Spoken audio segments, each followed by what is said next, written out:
In this video, we are going to discuss some remarks about sufficiency and some of the examples of the sufficient statistics for different distributions.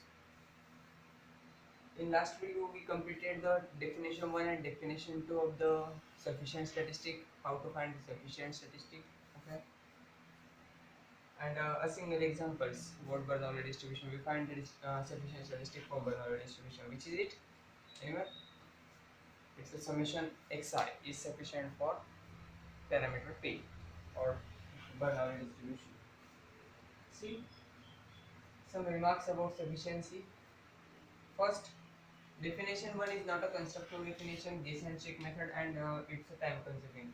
As I told you in the first definition lecture that definition 1 is not a constructive definition, it is guess and check. We have to first guess the statistic and then we have to check whether it is sufficient or not by a long method, okay? And it's a quite time consuming also, therefore it is we don't use much time that definition. Therefore we are going on the second definition, Neyman-Fisher factorization theorem. It will be, as compared to first definition, it will be uh, easy, okay? Second remark, Neyman-Fisher factorization theorem holds for both discrete and continuous distribution. First definition is very difficult or saying like no for continuous distribution, but this Neyman-Fisher factorization theorem holds for both discrete and continuous distribution.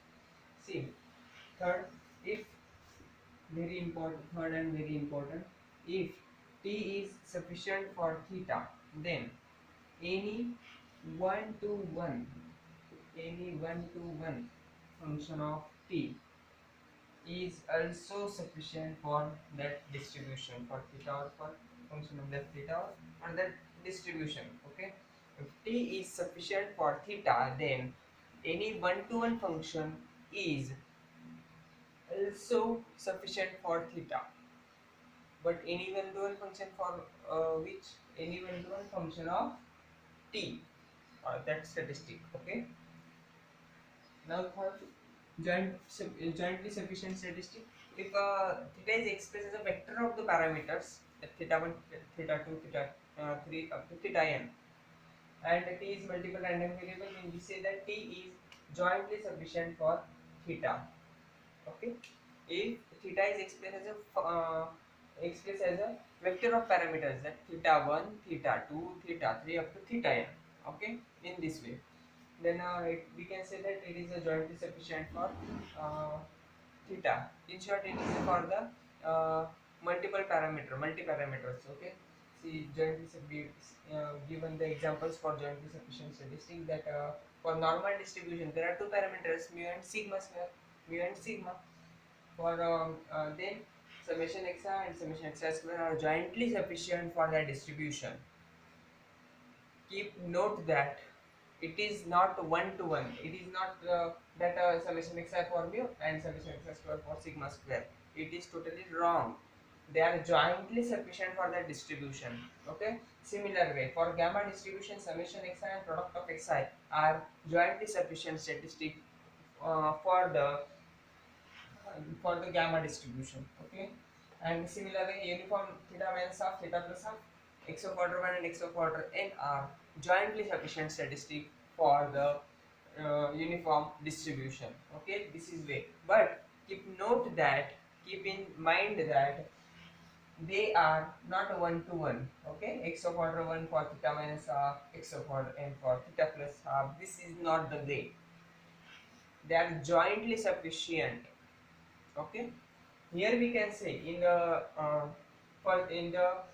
if theta is only one parameter, in a single parameter, that p summation xi for p, then summation xi for lambda, summation xi for p. But here you can't say that summation xi for mu and summation xi square for sigma square. They are jointly sufficient. Here it's not a jointly sufficient. There is single parameter. Okay. See now, this is about the jointly sufficient statistic. See, in the next, Neyman-Fisher factorization theorem is not used to show that given statistic is not sufficient. Neyman-Fisher factorization theorem, this definition to this theorem is not used to show that this statistic is not sufficient, this statistic is sufficient. This statistic is sufficient, it is then we use for explaining or for finding that or showing that that statistic is sufficient for that particular distribution, but we can't use to show that this statistic is not sufficient for this distribution. We can't we never use the Neyman-Fisher factorization theorem for such works such works. Neyman-Fisher factorization is not used to show the given statistic is not sufficient. Okay. Then sixth, original sample x bar x1 x2 xn, that is vector of that sample x bar, is always a sufficient statistic.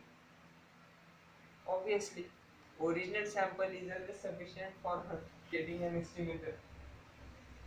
Therefore, original sample is sufficient, always sufficient for the always sufficient statistic. Not every statistic is sufficient.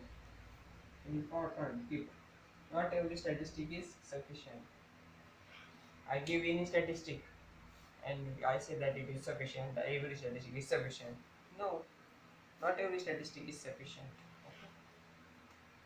See, the important form is again an important that a Kuhlmann's form. This form is about the exponential distributions or exponential family distribution. See L of x bar comma theta. I don't know where you are familiar with it or not. It is a likelihood. Okay. It is expressed as g of x into h of theta into exponential of a of theta into phi of x. Okay. See, what is g of x? Is the function of sample. H of x, h of theta is the function of parameters only. H of theta and this a of theta is a function of parameters only, and phi of x is a function of sample. We can say one thing about Kuhlmann's form, that this equation represents the famous exponential family distribution. This expression shows the any distribution follows this. These are belong to the exponential family distribution, which include the binomial distribution, Poisson distribution, normal distribution also. Okay. See, I collect some of the sufficient statistic for different distributions. Okay, we take over it. Okay. So, distribution and statistic for Bernoulli distribution, the binomial 1 comma p, that is our Bernoulli distribution. Bernoulli p. The sufficient statistic for p is summation xi.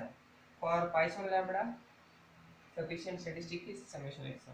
For geometric p, sufficient statistic is summation xi.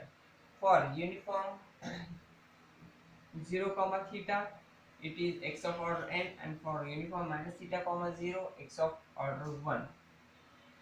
For normal distribution, for mu, there is summation xi is also sufficient statistic, and sample median is also sufficient statistic. How to compare them? We will discuss it in the efficiency topic. Okay, and sigma square summation xi minus mu bracket square is sufficient statistic for sigma square. Then for exponential distribution, summation xi is sufficient statistic. For Laplace distribution in the parameter mu, we have the sample median as a sufficient statistic. For gamma distribution, for the parameter alpha, summation xi is a sufficient statistic. For the parameter lambda, product of xi is the sufficient statistic.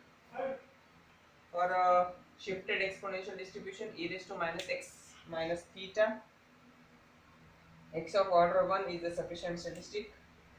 For f of x, theta upon x raised to theta plus 1, product of xi is a sufficient statistic, and f of x is equal to theta into x raised to theta minus 1, product of xi is sufficient statistic.